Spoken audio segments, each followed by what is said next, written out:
Hello Indonesia, this is your captain speaking. It's time to show your love for the Garuda and support.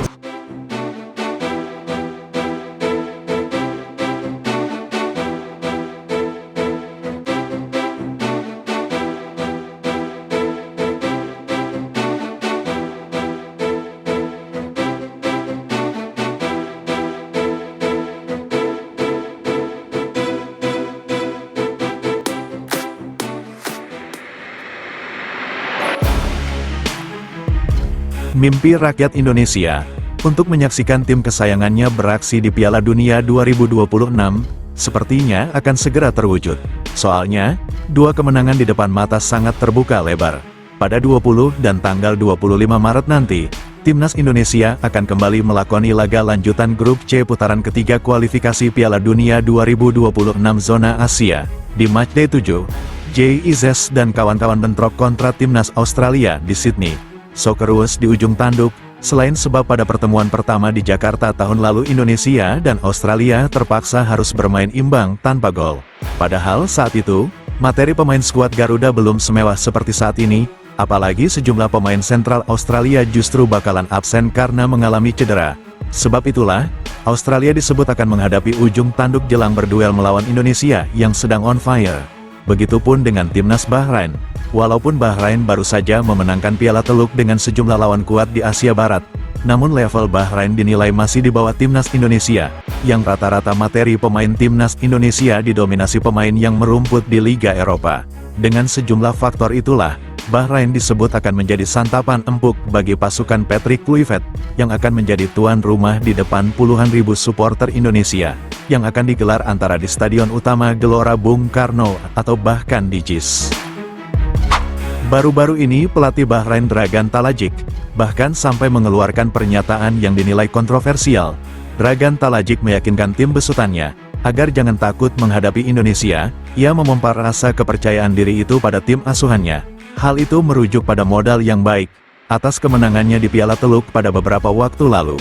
Dari pernyataan pelatih Bahrain tersebut, sejumlah media Asia mengatakan bahwa sebetulnya Bahrain dalam kekhawatiran yang besar. Hal itu ia rasakan jelang menghadapi Indonesia yang sedang dalam kondisi on fire, apalagi laga tersebut akan digelar di markas Indonesia.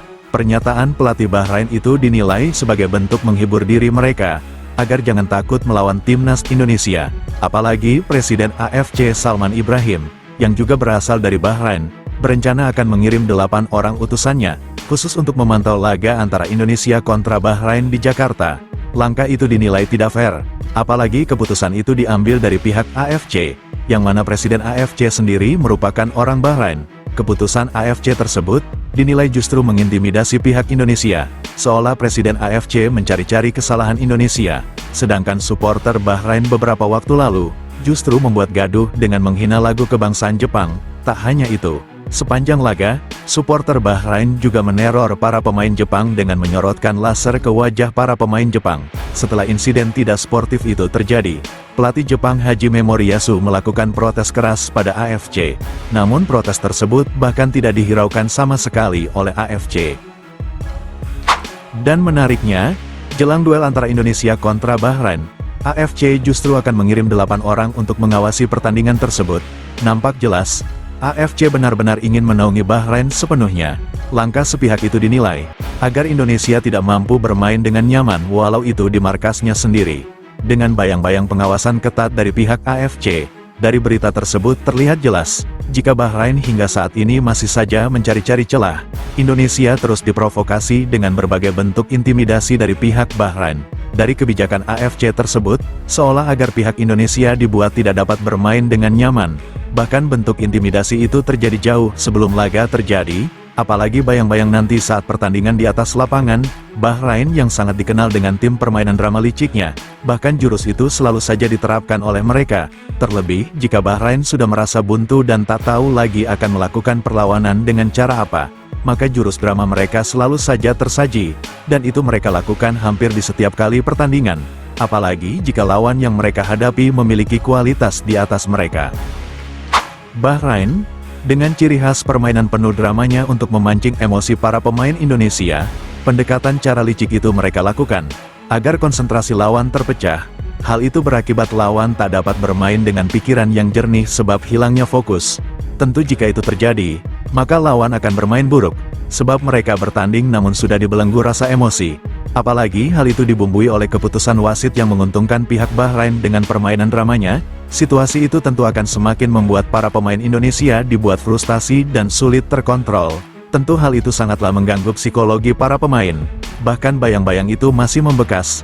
Lawan seolah dibuat waspada saat hendak menghadapi Bahrain, bukan sebab kualitas lawan yang menakutkan, melainkan dengan cara liciknya ditambah keberpihakan AFC yang juga merupakan orang Bahrain. Seolah hampir semua lawan lebih baik menghindari bertemu Bahrain, daripada harus dikerjai dari semua sisi. Itulah ciri khas permainan drama licik Bahrain, yang diperkuat oleh bantuan AFC, yang mana kecurangan itu masih membekas dan terus menjadi ancaman hingga membayang-bayangi para pemain timnas Indonesia. Dan nampaknya, hal itu masih akan berlanjut saat berduel di Jakarta, dengan bukti AFC akan mengirimkan 8 orang pengawas dari pihak AFC. Bisa saja kebijakan itu justru akan mempengaruhi keputusan wasit nantinya, sebab wasit merasa sedang dalam pantauan AFC yang memihak pada Bahrain. Bisa diasumsikan, jika langkah kontroversial AFC tersebut, bentuk dari konspirasi AFC untuk memihak agar memuluskan langkah Bahrain, namun dengan dalih, keamanan para pemain agar tetap terjaga. Bukankah selama ini supporter Indonesia terkenal dengan keramahannya, serta keamanannya yang super ketat? Namun keputusan kontroversial AFC itu bisa saja bentuk dari dukungan konspirasi AFC, agar Bahrain dapat meraih poin di kandang Indonesia dengan berbagai kebijakan kontroversial AFC, yang terbilang tak masuk akal. Padahal Indonesia selama ini masih tergolong menjadi tuan rumah salah satu yang terbaik di kualifikasi Piala Dunia. Australia, Jepang bahkan Arab Saudi sudah menjadi saksi keramahan tuan rumah Indonesia. Nampaknya sejumlah bukti itu tidak cukup bagi AFC, maka AFC bersikeras mengutus sejumlah pengawas untuk mendampingi pertandingan penting tersebut. Bahkan hal itu justru membuat pihak Indonesia tidak nyaman hingga merasa terintimidasi. Kelicikan pihak Bahrain masih berpotensi terjadi hingga mereka memastikan diri dapat bersaing di putaran 3 kualifikasi Piala Dunia. Bahkan dengan berbagai macam cara di luar nalar, termasuk dengan bantuan AFC. Begitu berambisinya Bahrain untuk lolos ke Piala Dunia. Bahkan bukan dengan cara meningkatkan kualitas permainan mereka, melainkan dengan menghalalkan berbagai cara, walau harus merugikan lawan dengan drama permainan licik disertai bantuan wasit hingga bantuan AFC. Nampaknya, mereka masih akan terus melakukan permainan drama licik itu, sampai lawan benar-benar terpancing dan bermain buruk. Bahkan tak jarang sebab kelicikan mereka, hingga lawan pun harus berujung diganjar kartu. Statistik perbandingan antara materi pemain Indonesia dan Bahrain. Jelas, Indonesia lebih diunggulkan daripada Bahrain, dari segi market value, serta rata-rata pemain Indonesia didominasi pemain yang berkompetisi di Liga Eropa, yang liganya sendiri jauh lebih kompetitif daripada semua liga negara Asia. Dari perbandingan mencolok tersebut, tentu materi pemain Indonesia lebih diunggulkan daripada para pemain Bahrain. Mereka didominasi pemain yang berkompetisi di Liga Domestik Bahrain, berbanding terbalik dengan materi pemain timnas Indonesia, yang memiliki mental bertarung serta visi bermain ala pemain Eropa pada umumnya yang jauh lebih baik dan kompetitif. Selain dari faktor itu, visi bermain skuad timnas Indonesia lebih diunggulkan daripada Bahrain yang lebih mengutamakan drama daripada taktikal bermain sepak bola. Tentu dari perbedaan mencolok tersebut, membuat media Asia lebih mengunggulkan Indonesia untuk meraih poin penuh atas Bahrain dari banyak faktor keunggulan timnas Indonesia itu sendiri. Merujuk pada data statistik tersebut, Bahrain dinilai bukanlah kekuatan yang diwaspadai Indonesia. Hanya saja, faktor eksternal itulah yang membuat Indonesia merasa cemas. Kedalaman skuad serta visi bermain Bahrain jauh di bawah timnas Indonesia. Walau sejatinya skuad Garuda baru terbentuk, namun individu pemain Indonesia lebih berpengalaman daripada Bahrain, sehingga memudahkan para pemain untuk bermain lebih efektif dengan pengalamannya di kompetisi di Liga Eropa yang jauh lebih ketat.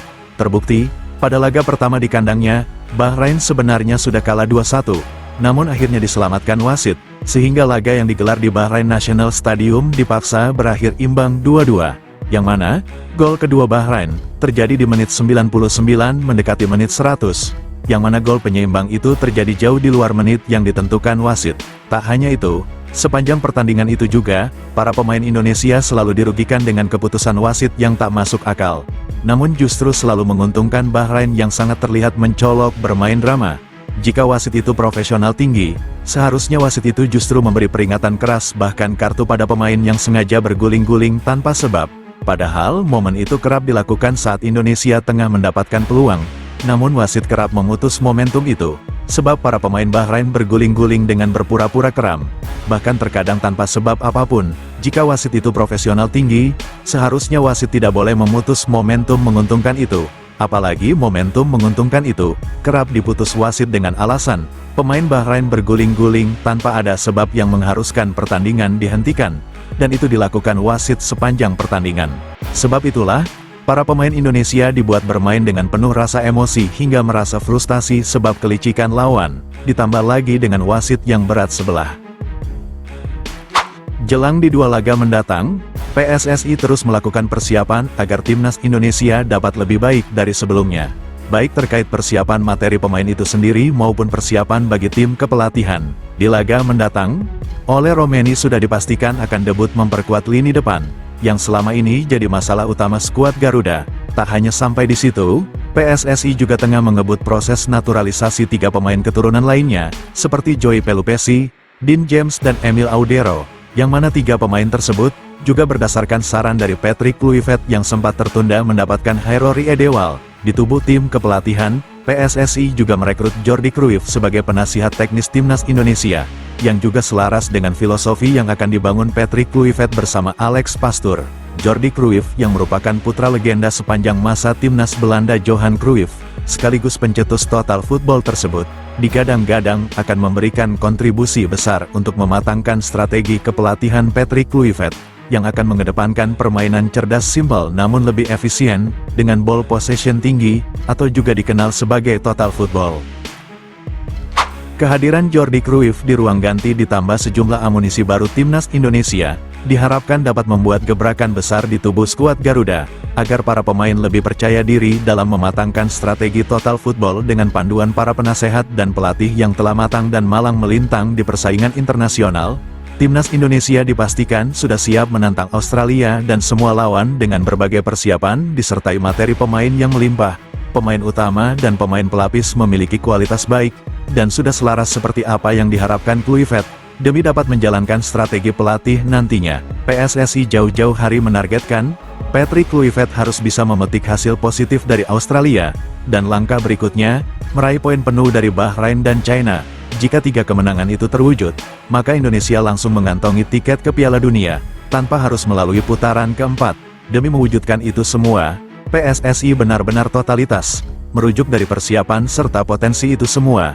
Bahkan Indonesia dinilai negara yang paling berpeluang lolos langsung ke Piala Dunia 2026. Dan peluang tersebut sangatlah terbuka lebar. Jika semua itu tercapai, maka Indonesia akan langsung mencatatkan sejarah besar, menjadi negara Asia Tenggara pertama yang tampil di Piala Dunia mewakili semua negara ASEAN. Sebelum meninggalkan tayangan ini, silakan Anda subscribe channel YT Real ini, agar Anda terus mendapatkan berita perkembangan serta informasi jadwal pertandingan timnas Indonesia selanjutnya. Sampai jumpa di tayangan berikutnya. Bye YT Real.